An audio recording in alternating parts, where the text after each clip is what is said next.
con nuestra Semana Forestal. Ahora vamos a tener un panel muy interesante, que es casi, Javier nos ha dado todo el preámbulo para hablar de este panel, ¿no? Y Javier nos ha hablado de una de las herramientas que es huella de carbono. Pero también los mercados de carbono, eso es otra herramienta que también puede estar a la mano del sector privado.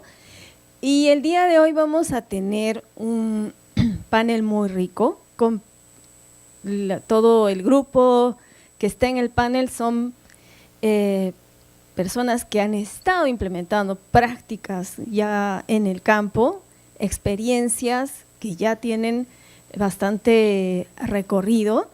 Entonces, en este nuestro panel, para dar inicio, tenemos primero a Jorge Torres, que nos va a hacer la primera exposición.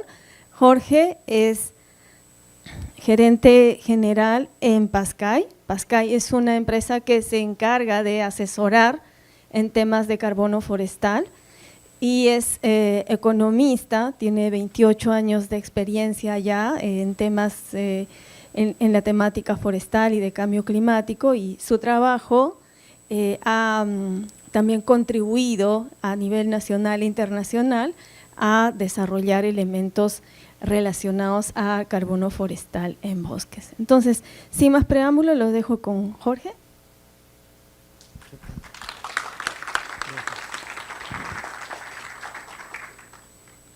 Bueno, muchas gracias al Colegio de Ingenieros por la invitación, a Berioska por la presentación también. Y bueno, y vamos a tener un panel de lujo, ¿no? Nos va a acompañar Augusto, Juan, Stephanie. La verdad que son tan buenos que yo me siento corto de ser el que haga la presentación, pero bueno, vamos ahí.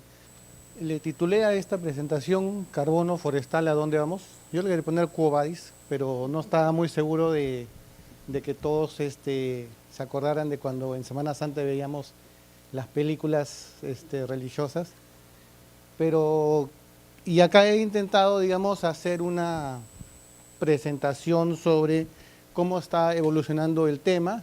Hace unos días también, en el contexto del Congreso Forestal, Juan Chan, que va a estar ahora en el panel, comentó que tiene que haber un poco de picante, ¿no? No tenemos que estar de acuerdo en todos, así que vamos a plantear no las soluciones, sino las preguntas al tema de carbono forestal, que como ha dicho Javier, y seguramente a lo largo de estos días, es un elemento importante para asegurar el manejo del bosque, ¿no? Para contribuir a asegurar el buen manejo y la conservación del patrimonio. Bueno, vamos a hablar un poco, una pequeña introducción muy rápida sobre los tipos de proyectos de carbono forestal y el potencial que tiene para nuestro país, los mercados de carbono, tanto los mercados voluntarios como los mercados de cumplimiento, y las tendencias y las respuestas que se han tomado desde los distintos actores a raíz de estas situaciones recientes en los mercados internacionales, y como Perú, como ya lo dijo además Javier en su exposición brillante, Perú es uno de los países que está bien posicionado, aún que todavía presenta una serie de desafíos. Muy rápidamente, para, digamos, quienes están entrando a este tema por primera vez, los que ya están familiarizados, pues esto es bastante básico, pero básicamente cuando hablamos de carbono forestal o de proyectos de carbono forestal que van a los mercados, hablamos de 3 tipos de proyectos. Proyectos que reducen… me pego más, ya, si es que soy flojo. Ya, entonces, un nivel de referencia como de 80 millones de toneladas al año.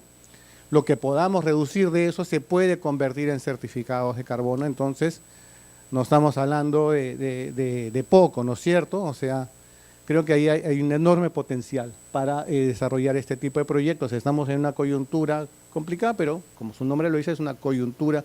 Se va a salir de este asunto, porque efectivamente uno puede discutir muchas cuestiones metodológicas y técnicas, pero la realidad no miente. Los bosques se queman, el 2024 ha sido un año de muchísimos incendios, entonces eso es innegable. O sea, uno no puede cerrar los ojos a esa realidad. Reforestación también. Hemos visto seguramente en las noticias que Serfor está hablando de ¿cuántos millones de hectáreas para plantaciones comerciales? 11 millones de hectáreas para plantaciones comerciales. Hay que ver dónde, ¿no es cierto? Pero ya nos soltó una cifra Serfor.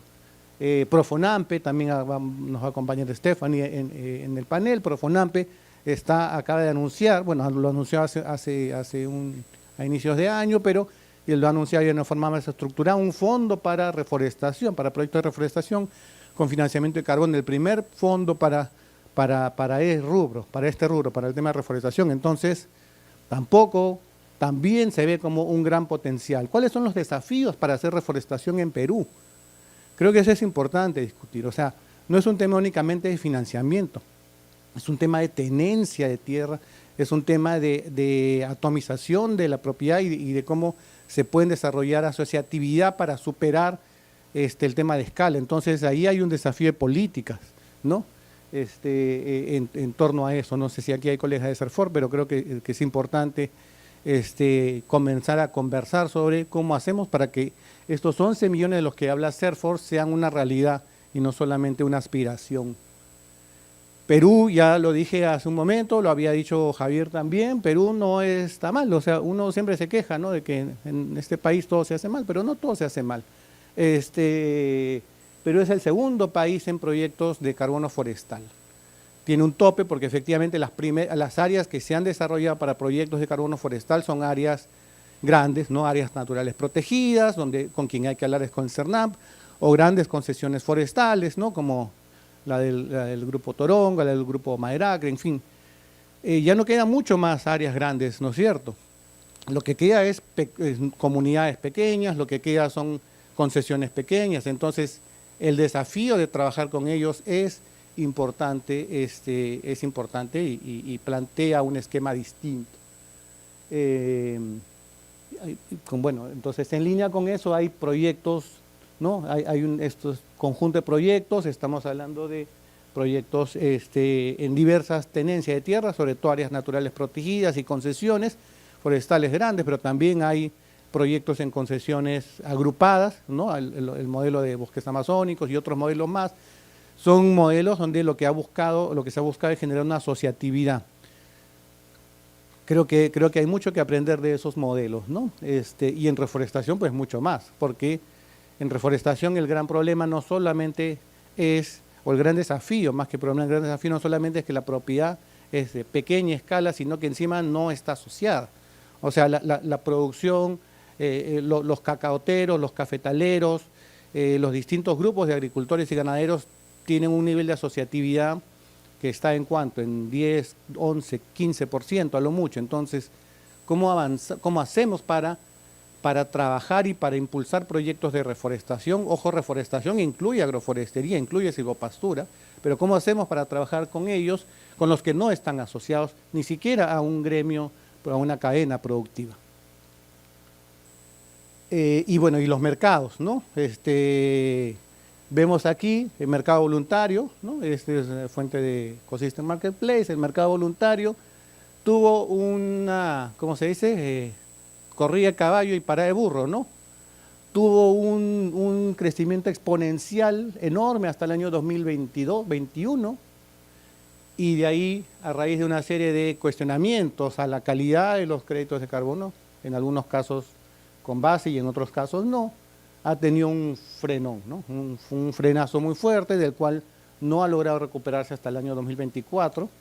Como digo, esto ha llevado a repensar muchas de las cosas desde los estándares, pero tenemos un mercado muy voluble, es voluntario, ¿no? O sea, si alguien, los que compran estos créditos de carbono no están obligados a comprarlo, lo están comprando por diversos factores que no me quiero extender porque el tiempo es corto, pero es un mercado altamente voluble a distintos factores, y entonces confiarse un poco de estos mercados es un riesgo, y efectivamente quienes han hecho proyectos en Perú toda la década pasada lo han vivido en carne propia, ¿no? Mercados de cumplimiento, están las aerolíneas, está obviamente el artículo 6 del Acuerdo de París. Entiendo que han estado hablando de ese tema en algunos charlas. Bueno, has trabajado muchos años en el ministerio, así que puede contarnos muchísimo sobre todas las negociaciones en torno al artículo 6, pero ya es una realidad. Y obviamente varios otros sistemas de cap and trade. Hay pocos compradores de créditos de INMOS del artículo 6 y hay muchos vendedores. Si hubiera puesto la lámina en los vendedores, pues se habría agarrado todas las banderitas casi y no habría habido espacio. Pero acá es importante, Perú tiene 2 convenios firmados. Uno con Suiza, que no compra créditos de soluciones basadas en naturaleza, sí compra créditos de otros, por ejemplo, cocinas mejoradas, y otro con Singapur, ¿no? Singapur es casi una ciudad-estado, ¿no es cierto? Es un país pequeño, pero Singapur sí compra créditos forestales y Perú está en conversaciones para digamos, llegar a acuerdos con Japón y Corea del Sur, ¿no? Como posibilidades más tangibles, ¿no? Y seguramente más adelante con otros. Entonces, estos mercados de cumplimiento son importantes porque efectivamente representan mejores precios y mejores condiciones comerciales que los mercados voluntarios, pero también implican un trade-off, porque lo que se vende en un mercado de cumplimiento se exporta, literalmente se exporta y ya no puede utilizarse para el compromiso nacional, las famosas NDC. Entonces hay que encontrar ese equilibrio, ¿no?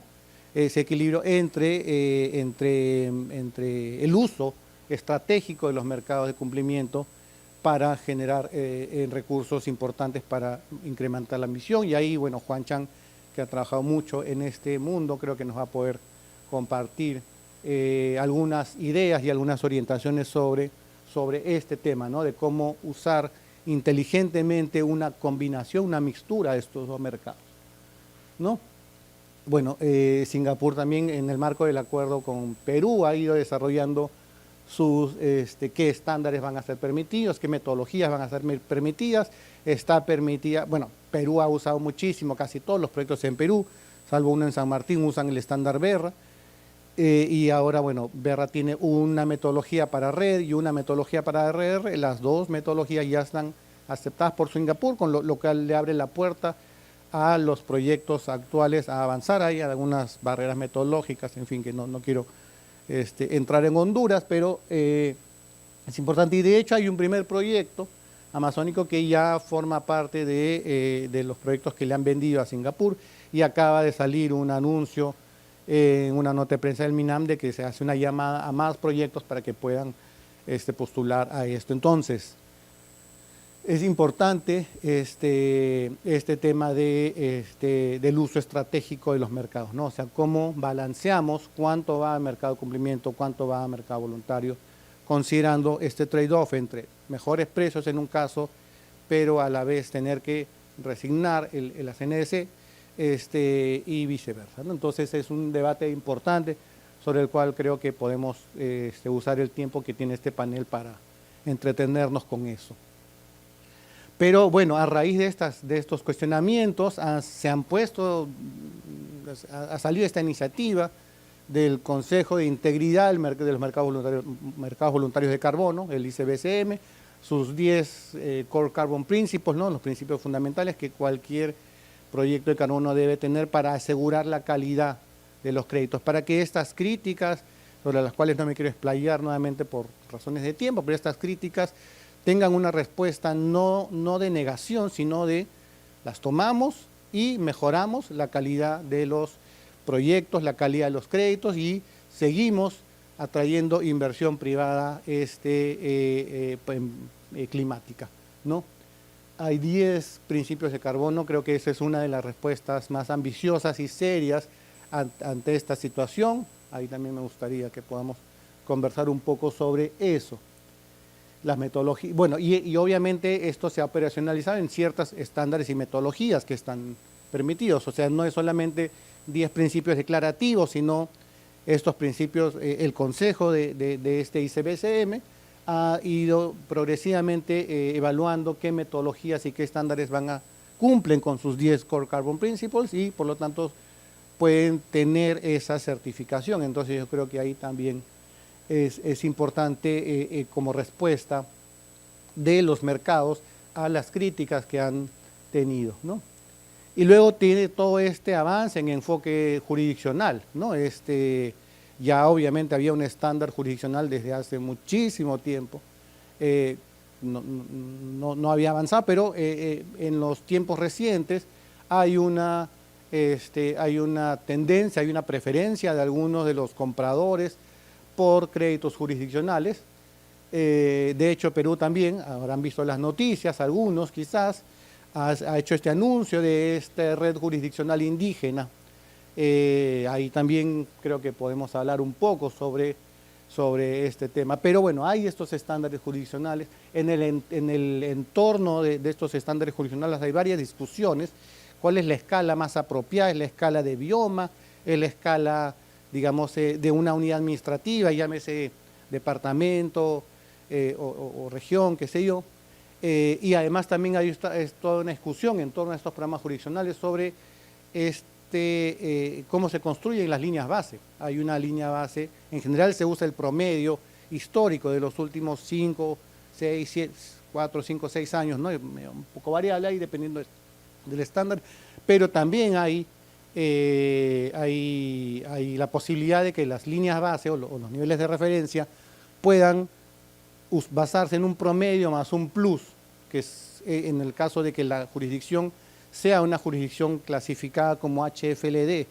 ¿Qué cosa es HFLD? Es una zona, una región, una jurisdicción que tiene mucha cobertura boscosa y muy baja tasa de deforestación histórica, High Forest Low Deforestation. Entonces, esta jurisdicción, si únicamente basa su línea base o nivel de referencia en función de su historia, sale perdiendo, porque históricamente no ha tenido mucha deforestación, pero la amenaza futura que se le cierne puede ser mayor que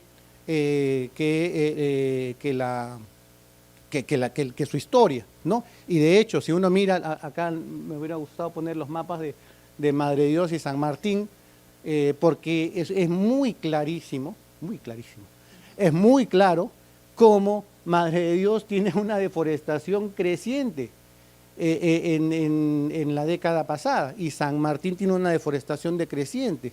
Y la explicación no tiene que ver con que uno tenga mejores gobernadores que otro, mejores autoridades que otras. La explicación tiene que ver con que uno tiene su bosque casi intacto y otro tiene un bosque que ya perdió como el 35-40%, si no me falla la memoria.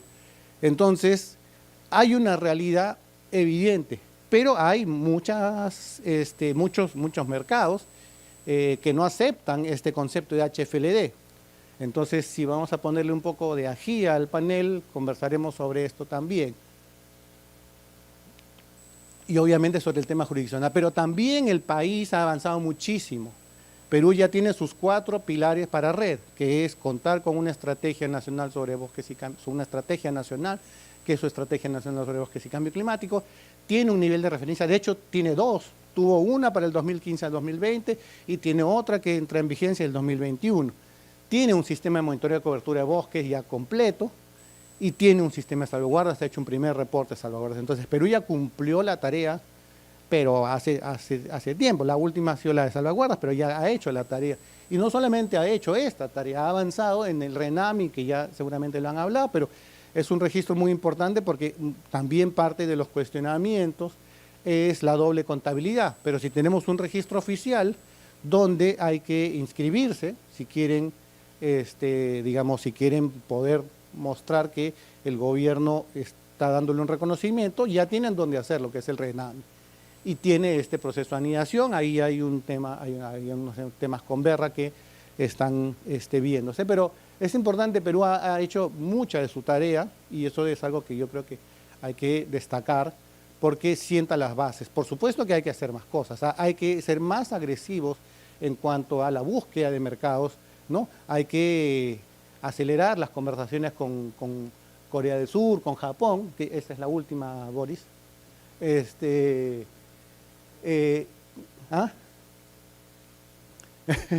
Bueno, Cuba, ¿no? Uno se acuerda de esa película.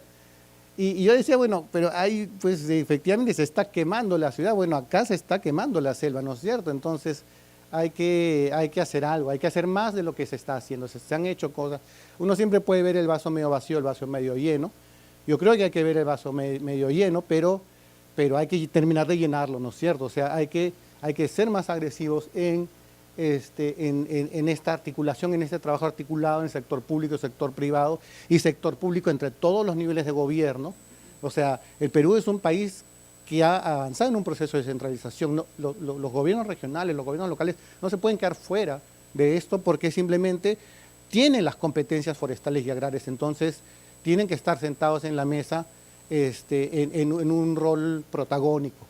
Y el sector privado, por supuesto, el sector privado nadie duda, la cooperación es muy importante, pero el sector privado es el que invierte.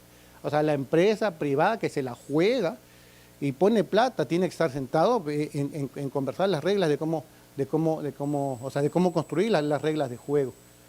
El uso estratégico de mercados ya lo expliqué, no me voy a demorar mucho en eso. Y también cómo trabajamos en una combinación de estos enfoques jurisdiccionales con proyectos. El enfoque jurisdiccional no tiene que ahogar al proyecto, sino al contrario, tiene que potenciarlo. Y de hecho lo hace, si lo entendiéramos bien, lo hace.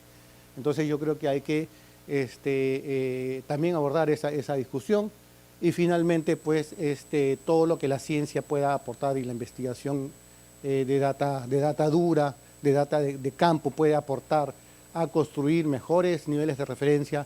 Es una lucha que yo he tenido desde hace mucho tiempo porque creo que necesitamos entender la dinámica de la deforestación en nuestro país para poder traer los recursos que se necesitan para enfrentar la deforestación que nos está flagelando. Así que bueno, esperemos que lo de Quo Vadis no se concrete y avancemos. Y ahora sí, Berioska, te devuelvo para que conduzcas el panel.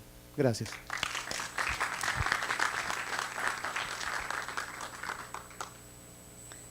Gracias, Jorge, sobre todo por la reingeniería del nombre en el panel, ¿no? Hacia dónde íbamos, ¿no? Quo Vadis. No puede ser ningún mejor nuevo nombre para este panel, ¿no? Entonces, vamos a empezar vamos a ponerle, como se dice, el cascabel en el gato, empezando con estas 3 o 4 reflexiones finales que nos ha puesto Jorge, de claridad, de roles entre los actores públicos y privados. Creo que ya pueden sacar la diapositiva. El uso estratégico de los mercados, ¿no? Sobre todo el equilibrio entre los mercados voluntario y de cumplimiento y la contribución nacionalmente determinada del Perú. La combinación de los enfoques jurisdiccionales con el enfoque de proyectos, ciertamente, como dice Jorge, no se ahogan, sino más bien se complementan y ayudan a reducir los riesgos, ¿no? Porque el riesgo que existe en el buffer de riesgo que genera castigos también al momento de hacer los proyectos, ¿no? Y los retos de la línea base. De hecho, ya se debe presentar una nueva línea base, un nuevo nivel de referencia para el siguiente periodo 25 al 2030, entonces es un reto pendiente también.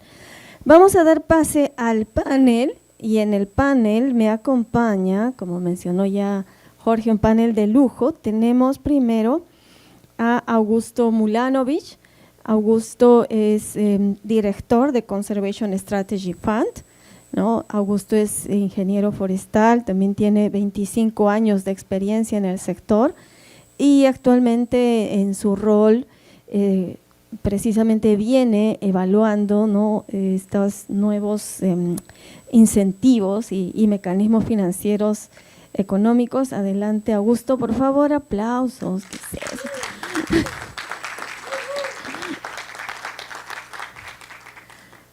Y también me acompaña, ahora vamos a dar pase a Juan Chang. Juan es consultor senior y jefe global de operaciones en Permian Global. También Juan se encuentra en Permian viendo, precisamente buscando proyectos a nivel global que puedan cumplir con estos requisitos. Y me acompaña Stephanie Delgado, que no la vi, Stephanie, creo que demoró. Bueno, igual Jorge, ¿nos puedes acompañar ahí?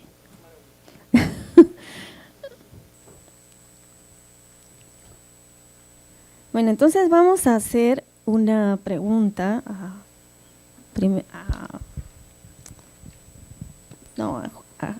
Augusto y a Juan, y luego vamos a hacer una preguntita para cada uno de ellos, ¿sí? Entonces vamos con Augusto. Desde el punto de vista del financiamiento, ¿no? Y también tomando en cuenta la exposición que nos ha mostrado Jorge, ¿no? ¿Qué herramientas son necesarias para desbloquear el capital privado hacia proyectos forestales de gran escala, ¿no? Para que no se nos queme el bosque, como mencionaba Jorge? ¿Y cuáles son los desafíos más grandes que enfrentan los proyectos para que estas inversiones se mantengan seguras y rentables? Gracias, Berioska. Bueno, muchas gracias al Colegio de Ingenieros del Perú y al capítulo forestal por la invitación. Es una pregunta compleja. Hay varios aspectos estructurales que hay que resolver. Si vemos el tema forestal, digamos las áreas forestales, ¿no? Ya que estamos en la semana forestal, bueno, las áreas forestales son principalmente las concesiones forestales, ¿no? Que en el Perú suman casi 10 millones, 9 y algo millones de hectáreas, de las cuales casi 7 son concesiones forestales maderables, ¿no? Uno de los grandes problemas que yo veo es un problema de escala. Si bien ya existen clústeres o unidades de manejo forestal de tamaños importantes, ¿no? Por ejemplo, la provincia de Tahuamanu tenemos, ¿no? el Grupo Torón, el Grupo Maderacre y otros en Ucayali también. Estos grupos tienen la escala, ¿no? Son grupos de concesiones que superan las 150.000, 200.000, hasta 300.000 hectáreas. Tienen la escala suficiente para que los proyectos de carbono y otros proyectos de servicios ecosistémicos sean rentables, ¿no? Y además que las operaciones forestales o las operaciones de aprovechamiento sean también sostenibles, ¿no? Cuando uno revisa las estadísticas en el sistema en el SNIF, en el Sistema de Información Nacional Forestal y Fauna Silvestre, uno va a ver que más de aproximadamente la mitad de las concesiones en el Perú están atomizadas en concesiones que podríamos decir de menos de 40.000 hectáreas. Y aunque las áreas, un área de, digamos, el mínimo legal de una concesión forestal es de 5.000 hectáreas, y ya hay estudios que indican que para tener una concesión forestal maderable, rentable, ¿no? Hay que tener un área de por lo menos de 40.000 hectáreas. Ese problema de atomización, ¿no? Y la falta de asociatividad, ¿no? Entre los operadores forestales, entre las empresas forestales, es la que no les permite tener un buen control y vigilancia del área, no les permite tener una rentabilidad y menos ingresar a un proyecto de carbono o de otro tipo de servicio ambiental, ¿no? Entonces es un tema que creo que, como lo señaló Jorge, ¿no? Es tiempo de trabajar con los más pequeños, ¿no? Los concesionarios grandes, digamos, ya han ingresado al mercado, ¿no? Gracias a los recursos que ellos tienen, pero la gran mayoría de los operadores forestales todavía están lejos de poder ingresar a estos beneficios del mercado de carbono, ¿no? Otras limitaciones, si bien es cierto la ley forestal ha sido un incentivo importante para los proyectos red, ya que la ley forestal incluye dentro del título habilitante, ¿no? Del título de uso del recurso, incluye los servicios ecosistémicos. Y esa es la razón por la cual el mercado peruano ha logrado digamos, dispararse, ¿no? Como lo mostró Jorge, no estamos mal, tenemos una buena cantidad de créditos de carbono, de bonos de naturaleza, ¿no? De bonos de soluciones basadas en la naturaleza, pero existen algunas limitaciones en la ley forestal, ¿no? Por ejemplo, ¿no? Hemos visto los proyectos Improve Forest Management o manejo forestal mejorado. Existe ahora ya existe una concesión un grupo de concesiones que ha accedido a este sistema y dentro del IFM hay varias categorías. Esta es pasar de bosque talado o bosque de aprovechamiento forestal a bosque de conservación. Sin embargo, la categoría se mantiene como concesión forestal maderable. ¿Por qué? Porque la ley indica que la razón por la cual yo le entrego al privado esta área es para el aprovechamiento forestal. Entonces ya en CERFOR y muchos técnicos estamos discutiendo hace mucho tiempo de que esto deberían llamarse concesiones forestales de uso integral, donde digamos, el objetivo del manejo pueda variar en el tiempo de acuerdo a las necesidades y a las condiciones, ¿no? Ya que existe una gran cantidad de productos, además los maderables, los no maderables, ¿no? Y los servicios ecosistémicos deben ser parte de las posibilidades de financiamiento para los concesionarios forestales. Así como un concesionario forestal puede aprovechar madera, puede aprovechar aguaje, puede aprovechar un guraui, puede aprovechar de repente fauna silvestre, plantas medicinales, también debería poder aprovechar servicios ecosistémicos, pero el sistema ata a la concesión a que haya una actividad principal, ¿no? Y esto puede ser cuestionado, ¿no? y puede debilitar, digamos, el contrato en el largo plazo, ¿no? Existen otras modalidades de IFM que no se han explorado en el Perú todavía, que creo que son interesantes, como el alargamiento del ciclo de corta, porque eso es lo que ahorita se está recomendando a nivel internacional. Y esos alargamientos de ciclo de corta lo que hacen es, bueno, te obligan a dividir tu área en mayor número de bloques y por lo tanto tener áreas de aprovechamiento anual más pequeñas, ¿no? Lo que reduce tus ingresos, le da sostenibilidad al bosque a largo plazo, pero reduce tus ingresos, o sea, te produce una reducción financiera, por lo tanto, obtener créditos de carbono para pasar a ese sistema más sostenible es una posibilidad que todavía en el Perú nadie ha explorado. Pero como digo, tiene mucho que ver también con la escala, ¿no? La escala de las concesiones forestales. Creo que esos son algunos de los aspectos principales que podría traer a discusión. Muchas gracias, Augusto, y muchas gracias por ceñirte a los 5 minutos. No quería cortarte.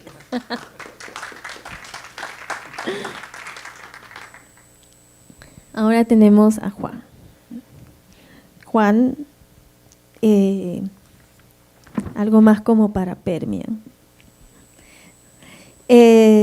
Permian desarrolla proyectos a escala global, ¿no? Y sabemos que a escala global también la situación está como difusa, ¿no? Acaban de aprobarse las nuevas metodologías para 6.4. Entonces, ¿cómo es que se están adaptando a las crecientes exigencias que ya están teniendo los mercados de carbono, sobre todo en temas de transparencia y adicionalidad? Y cómo se están diseñando los proyectos para que generen cobeneficios, promoviendo el uso sostenible y la demanda de bienes y servicios que aterricen a escala local. Gracias. Bueno, en primer lugar, buenas noches a todos y gracias al Colegio de Ingenieros por la invitación. Hola, Briosca, no te saludé, disculpa. Buenas noches nuevamente.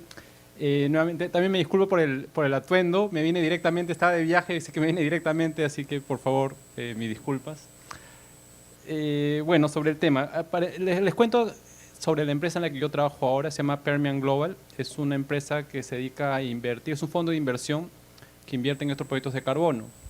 De hecho, es una de las empresas bien antiguas, ya tiene como 20 años de existencia. Cuando empezaba el mercado de carbono, esta empresa surgió y no tenemos muchos proyectos en realidad, son muy pocos los que tenemos, pero lo que hacemos nosotros, nuestro modelo de negocios es diferente a otras empresas, pues nosotros aseguramos toda la cadena de valor de la generación de estos créditos de carbono. Es decir, tenemos un proyecto en Indonesia, por ejemplo, ahí tenemos una oficina, en la oficina tenemos como 260 personas y trabajamos con 500 personas de las comunidades alrededor también, y es un proyecto relativamente, en extensión no es tan grande, tiene 160.000 hectáreas, pero en términos de volumen de carbono, por ser un ecosistema de humedales, como tipo el Aguajal, algo así, tiene un alto contenido de carbono, y de hecho es el proyecto que tiene mayor volumen de carbono en el mundo, que genera mayor volumen de carbono en todo el mundo, está en ese nivel. Y a su vez también es el proyecto que está mejor rankeado a nivel mundial. Hay unas empresas calificadoras ahora, que son adicionalmente a los estándares. Estos proyectos tienen que cumplir un estándar, ¿ok? El estándar es auditado por empresas como donde trabaja Javier, y ellos hacen una evaluación y dicen si cumple con el estándar. Ahora, adicionalmente a eso hay unas empresas calificadoras. Y esas empresas calificadoras le dan un cierto ranking a los proyectos, porque no todos los proyectos son iguales. Pueden haber 20 y tantos proyectos en el Perú, pero van a haber de diferentes calidades. Y viene el concepto de calidad, y eso es lo que, a la pregunta que hace Berioska. La calidad ahora se mide bajo diferentes términos, entre ellos es la adicionalidad, asegurar que lo que estás realmente demostrando que has reducido, has secuestrado la atmósfera es real. Pues en este tipo de proyectos hay mucha posibilidad de engañar al sistema. Pues de lo que se trata, con estos proyectos de reducción de emisiones, lo que uno hace es proyectar el futuro, ¿qué ocurriría en este pedazo de bosque si es que uno no actúa? Como el futuro nadie lo sabe, bien lo decía Jorge, ¿no? Puede que el pasado histórico no sea lo que va a ocurrir en el futuro, puede que cambie de una u otra forma, puede ser más o puede ser menos deforestación. Entonces lo que hacen estos proyectos de carbono es asumir qué es lo que va a ocurrir en el futuro. En ese supuesto de asumir qué va a ocurrir en el futuro, puedes tú maniobrar, manipular ciertas cosas para que aparezca que va a haber mucha deforestación cuando no lo iba a haber, y tú dices, mira, yo detuve todo esto, entonces reclamo más carbono. Y eso ha ocurrido y eso ha habido mucha crítica a nivel global por eso, ¿no? Y es justamente a lo que menciona Berioska, que a nivel del contexto global ha reaccionado a ese tipo de cosas, y eso lo muestra en el gráfico que mostró Jorge también.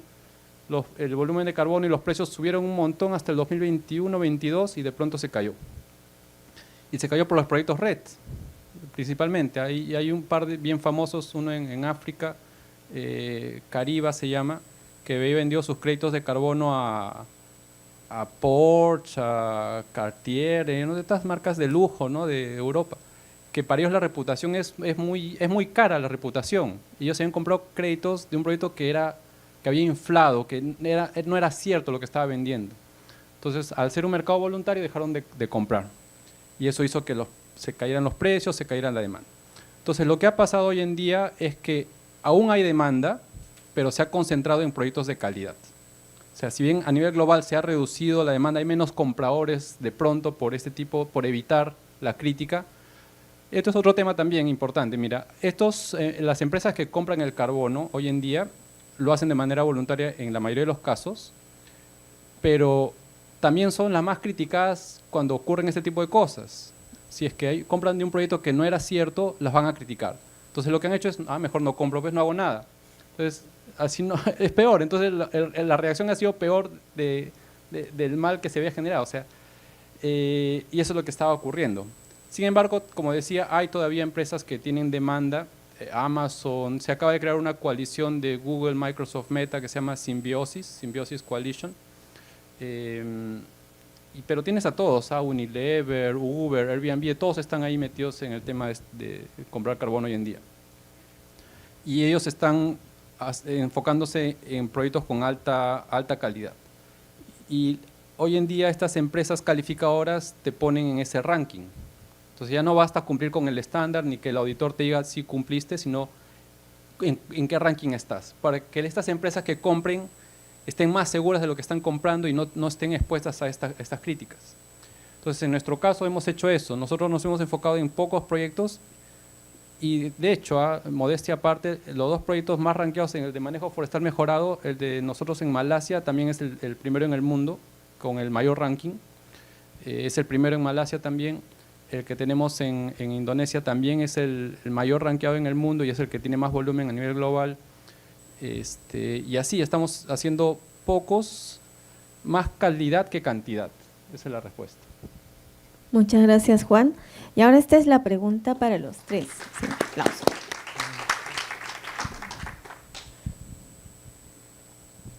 Solo 10 minutos. Pero ese es para los tres, tú empiezas, está bien. Claro, tú empiezas. Por supuesto. Muchas gracias. Nos han contado desde el contexto nacional, el contexto global, los retos que tienen a nivel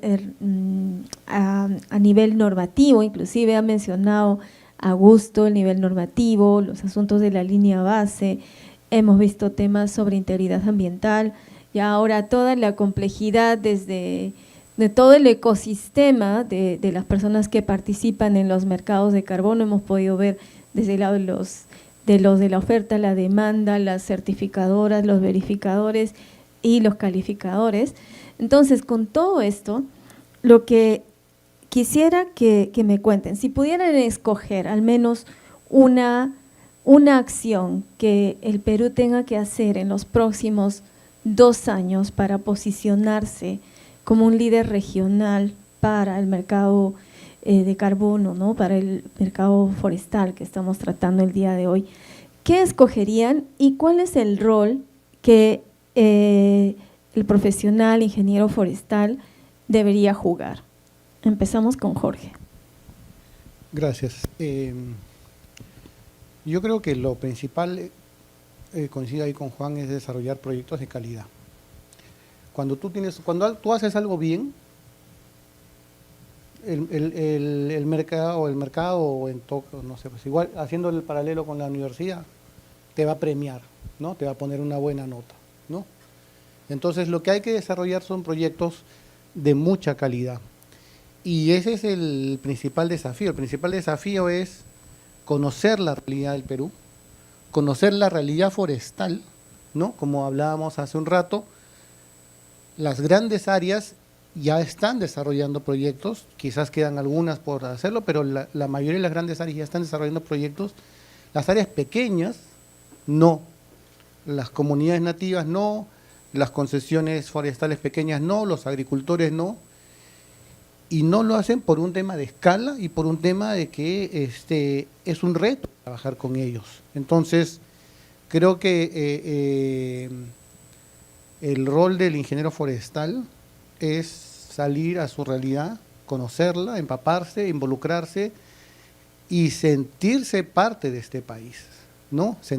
Tener un compromiso con los distintos lugares, no sé, cualquiera, Amazonas, Loreto, San Martín, Satipo, Oxapampa, lo que fuera, pero tener un involucramiento, ayudar, compartir los conocimientos que hemos aprendido de la universidad. Es un privilegio ser universitarios, ser profesionales, compartir ese conocimiento, estudiar mucho sobre todos estos temas. Yo creo que hay que aprender mucho y ojalá que puedan hacerse más conversatorios, más cursos sobre esto, para que esto no quede en pocas personas que sepamos del tema, sino que muchas de las nuevas promociones sepan del tema, pero creo que lo principal es conocer la realidad y ser capaces de diseñar proyectos adecuados a esa realidad, que no es lo mismo una región de otra y no es lo mismo trabajar con comunidades que con agricultores que concesionarios. Yo creo que para mí todo lo que viene después cae por su propio peso,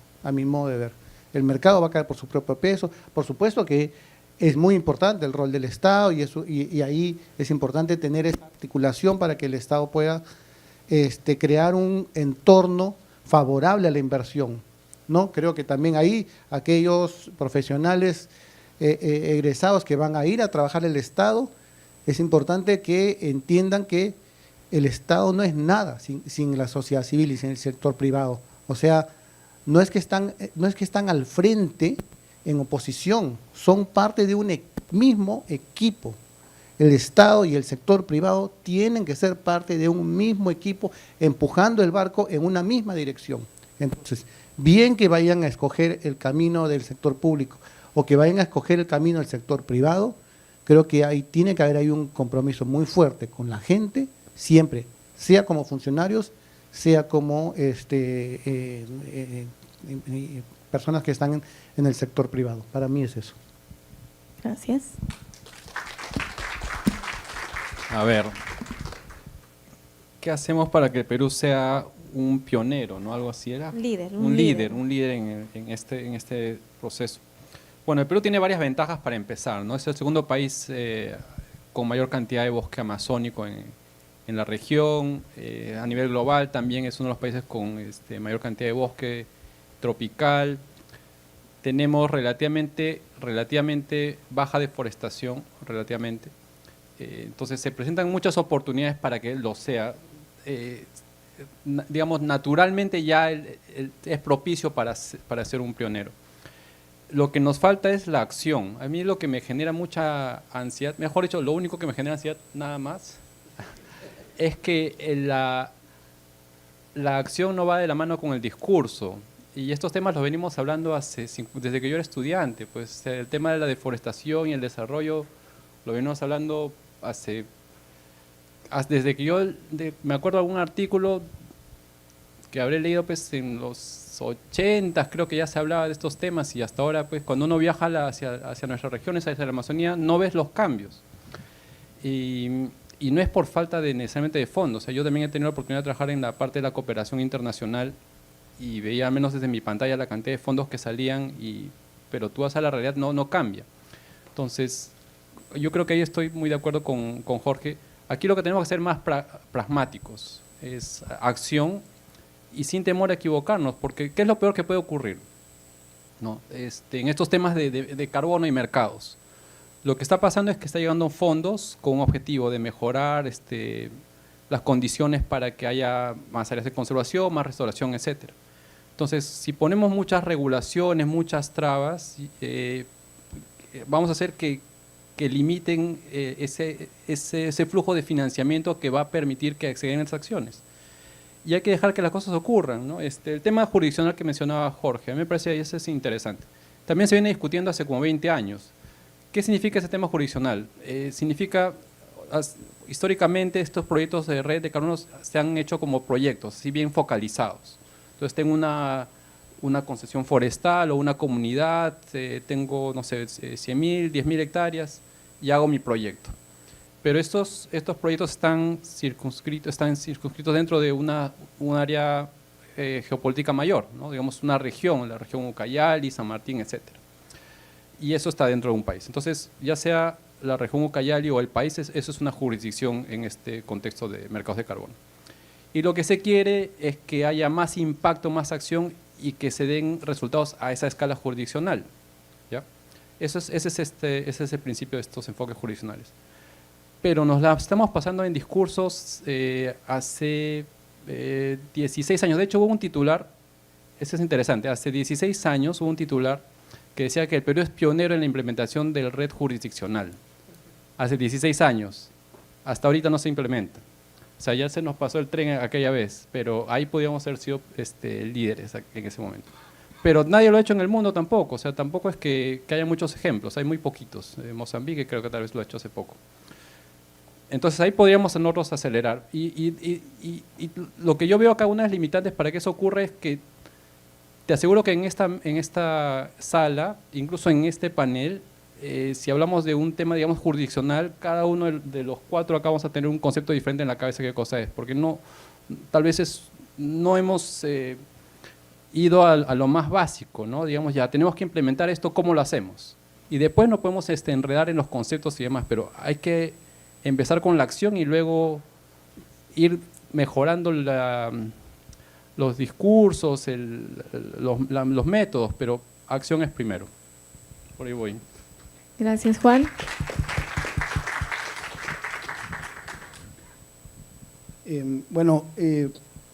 Yo ahora estoy en la dirección de Conservation Strategy Fund, pero hace un año y unos meses pero antes yo estuve trabajando en el Servicio Nacional Forestal, en el tema tratando de impulsar el tema de proyectos de carbono, con la dirección ejecutiva, con la dirección de política, y una de las primeras acciones que tuvimos fue organizar un conversatorio, un taller sobre estos temas de proyectos de carbono con los regentes, ¿no? Los regentes forestales. ¿Por qué? Porque los regentes forestales le pedían al CERFOR, ¿no? Oye, ha venido una empresa y le está ofreciendo al concesionario para el cual yo trabajo, le está ofreciendo un proyecto de bonos de carbono y nosotros no sabemos de qué se trata esto, ¿no? Y entonces, y lo mismo sucede con las comunidades nativas y lo mismo sucede con los agricultores, etcétera, ¿no? Existe muy poco conocimiento del tema del negocio de los créditos de carbono en el mercado voluntario de parte de los actores del bosque, de los actores que son los tenedores de la tierra, ¿no?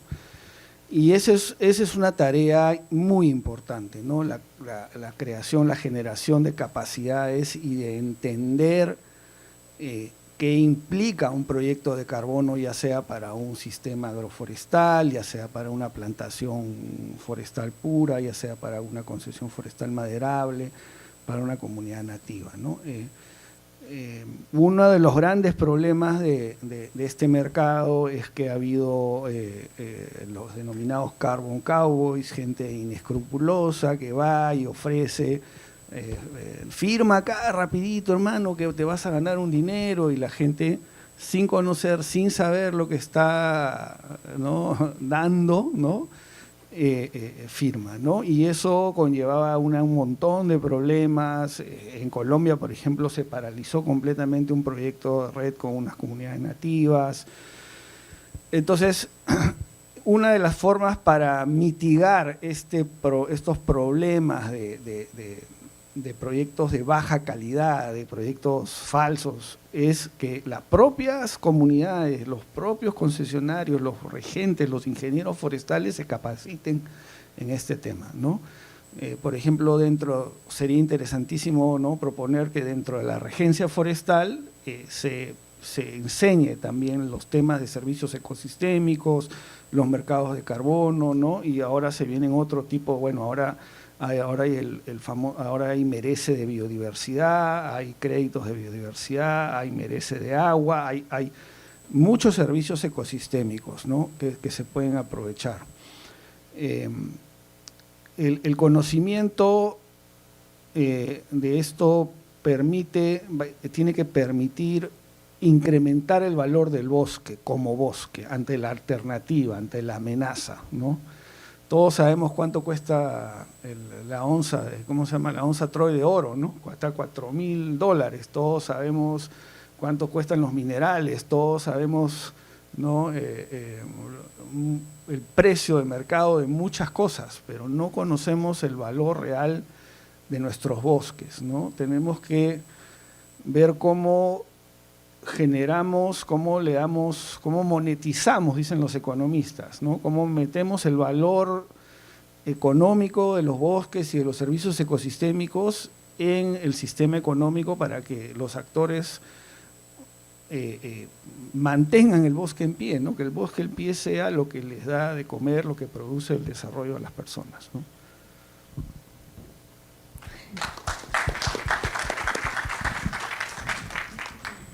Muchísimas gracias a los tres por las valiosas reflexiones, ¿no?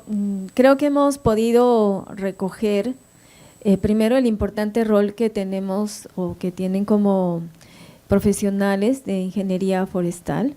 Hagan lo que les han dicho a los colegas, pero sobre todo lo que menciona Jorge, ¿no? Vayan al campo, sientan cómo están las comunidades, cómo están los pobladores y pongámonos ese reto, ¿no?, de lo que mencionan, ser más pragmáticos y trabajar, ¿no? Si puedo como sintetizar lo que mencionaban tanto Jorge como Augusto, ¿no?, que puedan ser diseños específicos al usuario, ¿no?, a los pequeños productores como a los concesionarios.